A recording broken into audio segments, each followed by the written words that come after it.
The star.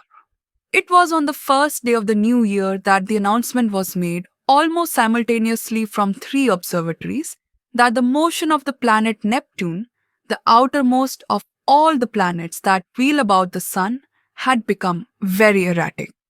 Ogilvy had already called attention to a suspected retardation in its velocity in December. Such a piece of news was scarcely calculated to interest a world the greater portion of whose inhabitants were unaware of the existence of the planet Neptune, nor outside the astronomical profession did the subsequent discovery of a faint remote speck of light in the region of the perturbed planet cause any very great excitement. Scientific people, however, found the intelligence remarkable enough, even before it became known that the new body was rapidly growing larger and brighter, that its motion was quite different from the orderly progress of the planets, and that the deflection of Neptune and its satellite was becoming now of an unprecedented kind. Few people without a training in science can realize the huge isolation of the solar system.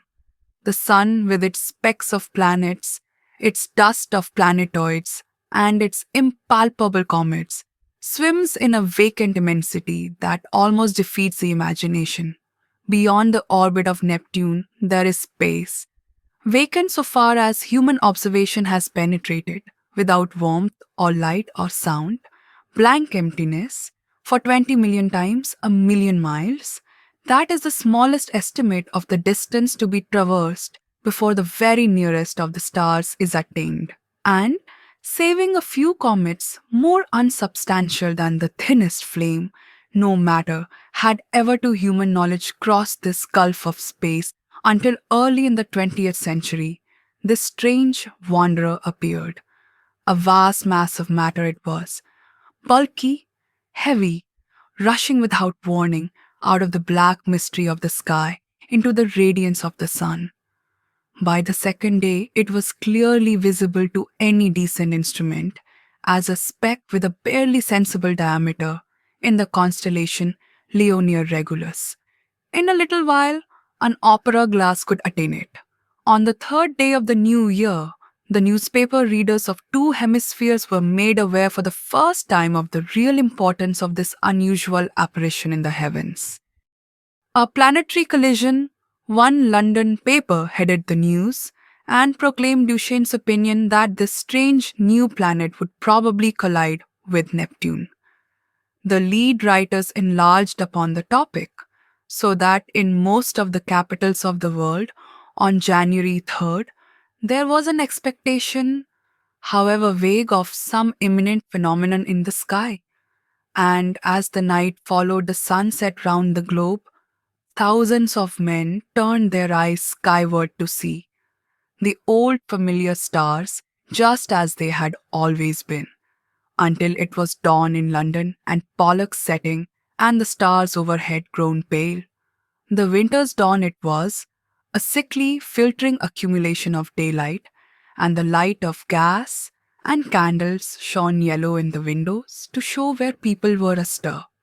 But the yawning policeman saw the thing. The busy crowds in the markets stopped agape. Workmen go into their work betimes, milkmen, the drivers of news carts, dissipation, going home jaded and pale, homeless wanderers, sentinels on their beats, and in the country, laborers trudging afield, poachers slinking home, all over the dusky, quickening country it could be seen, and out at sea by seamen watching for the day. A great white star comes suddenly into the westward sky. Brighter it was than any star in our skies, brighter than the evening star at its brightest. It still glowed out white and large, no mere twinkling spot of light, but a small, round, clear, shining disk. An hour after the day had come, and where science has not reached, men stared and feared, telling one another of the wars and pestilences that are foreshadowed by these fiery signs in the heavens. Sturdy Boers, dusky Hottentots, Gold Coast Negroes, Frenchmen Spaniards, Portuguese stood in the warmth of the sunrise, watching the setting of this strange new star. And in 100 observatories, there had been suppressed excitement, rising almost to shouting pitch as the two remote bodies had rushed together, and a hurrying to and fro to gather photographic apparatus and spectroscope, and this appliance and that, to record this novel, astonishing sight, the destruction of a world. For it was a world, a sister planet of our Earth, far greater than our Earth indeed, that had so suddenly flashed into flaming death. Neptune it was, had been struck, fairly and squarely, by the strange planet from outer space, and the heat of the concussion had incontinently turned two solid globes into one vast mass of incandescence.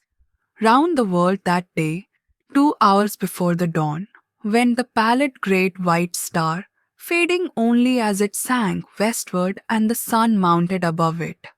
Everywhere men marveled at it, but of all those who saw it, none could have marveled more than those sailors, habitual watchers of the stars, who far away at sea had heard nothing of its advent and saw it now rise like a pygmy moon and climb zenithward and hang overhead and sink westward with the passing of the night.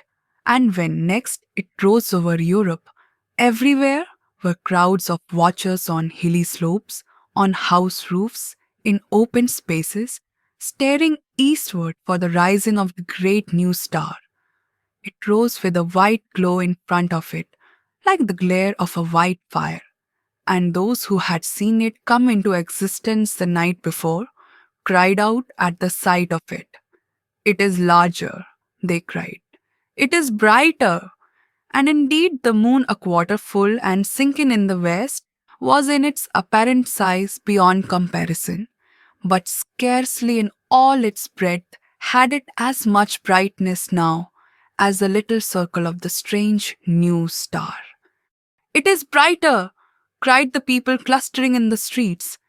But in the dim observatories, the watchers held their breath and peered at one another. "It is nearer," they said. "Nearer." And voice after voice repeated, "It is nearer." And the clicking telegraph took that up, and it trembled along telephone wires, and in 1,000 cities, grimy compositors fingered the type. "It is nearer." Men writing in offices, struck with a strange realization, flung down their pens. Men talking in 1,000 places suddenly came upon a grotesque possibility in those words. "It is nearer." It hurried along wakening streets. It was shouted down the frost-stilled ways of quiet villages. Men who had read these things from the throbbing tape stood in yellow-lit doorways shouting the news to the passers-by. "It is nearer." Pretty women, flushed and glittering, heard the news told jestingly between the dances, and feigned an intelligent interest they did not feel. Nearer. Indeed, how curious, how very, very clever people must be to find out things like that. Lonely tramps, faring through the wintry night, murmured those words to comfort themselves, looking skyward. "It has need to be nearer, for the nights as cold as charity. Don't seem much warmth from it if it is nearer all the same." "What is a new star to me?" cried the weeping woman kneeling beside her dead. The schoolboy, rising early for his examination work, puzzled it out for himself, with the great white star shining broad and bright through the frost flowers of his window. "Centrifugal! Centripetal!" he said with his chin on his fist. "Stop a planet in its flight, rob it of its centrifugal force. What then? Centripetal has it, and down it falls into the sun. And this, do we come in the way? I wonder." The light of that day went the way of its brethren, and with the later watches of the frosty darkness rose the strange star again. and it was now so bright that the waxing moon seemed but a pale yellow ghost of itself, hanging huge in the sunset. In a South African city, a great man had married, and the streets were alight to welcome his return with his bride. Even the skies have illuminated, said the flatterer. Under Capricorn, two Negro lovers, tearing the wild beasts and evil spirits for love of one another, crouched together in a canebrake where the fireflies hovered. That is our star, they whispered, and felt strangely comforted by the sweet brilliance of its light. The master mathematician sat in his private room and pushed the papers from him. His calculations were already finished. In a small white file, there still remained a little of the drug that had kept him awake and active for 4 long nights. Each day, serene, explicit, patient as ever. He had given his lecture to his students and then had come back at once to this momentous calculation. His face was grave, a little drawn, and hectic from his drugged activity. For some time he seemed lost in thought.